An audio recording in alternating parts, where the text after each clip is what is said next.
Hey there, quirky folks. Sony seems to have done a remarkable job on Morbius. I don't know if this movie is going to be as big as Venom, but it certainly has what it takes to be a profitable movie for the studio. What else can I do?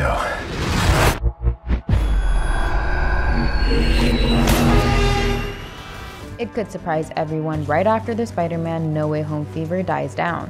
People did have a lot of questions about this movie, and No Way Home seems to have answered a few of them. We started getting some visitors. But apparently, there's one simple question that the people on the internet are regularly searching. It's crazy that most people want to know whether Morbius is a hero or a villain. I'd do anything to save a life, but I don't know what I'm capable of.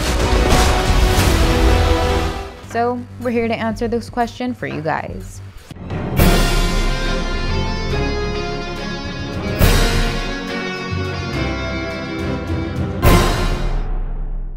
First, let me tell you who Morbius is.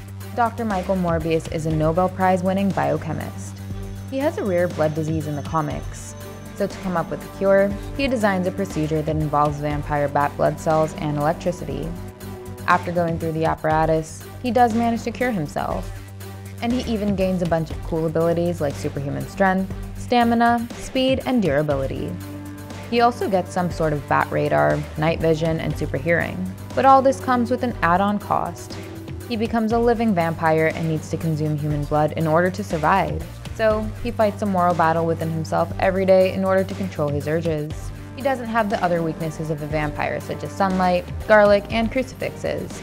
It's just the blood consumption and the killings that he has to keep in check. So, what does all this make Morbius? Well, it certainly doesn't make him a hero. Sony's whole agenda here is to build a universe using the Spider-Man villains that they own. While Spider-Man gets handled by Marvel, Sony is handling other popular villains who could tell a compelling story. Venom was the most popular Spider-Man villain. So, Sony picked him up and turned him into an anti-hero that all of us could rally behind. And that's what they seem to be doing with Morbius. It is known that Morbius is far from being the most popular Spider-Man villain. And yes, he does become a villain in the comics. And since Sony has to sell Morbius as someone that people could relate to, they had to turn him into a protagonist. So it's obvious that Morbius will not be a villain in his own story. But he cannot be called a complete hero either. The usual definition of a hero suggests that there is a no-killing rule involved. A hero has to allow people to redeem themselves, or be tried by the justice system. And since Morbius actually kills people to survive, he cannot be called a trademark hero. But we are going to see him fighting an internal battle with himself. He will try and control his urges and probably just kill people who are bad. In that way, he could be like Venom. That means he will be portrayed as an anti-hero. It will be interesting to see how differently Morbius is going to tread between the line of a hero and an anti-hero compared to Venom. But the one thing that's clear is that Morbius won't be a villain. Right from the beginning, his intentions will be to cure himself, and even when he does find a lethal cure, he'd still try to stay on the side of good and get a grip on his bloodlust. In one of our videos, I claimed that Morbius is actually stronger than Venom.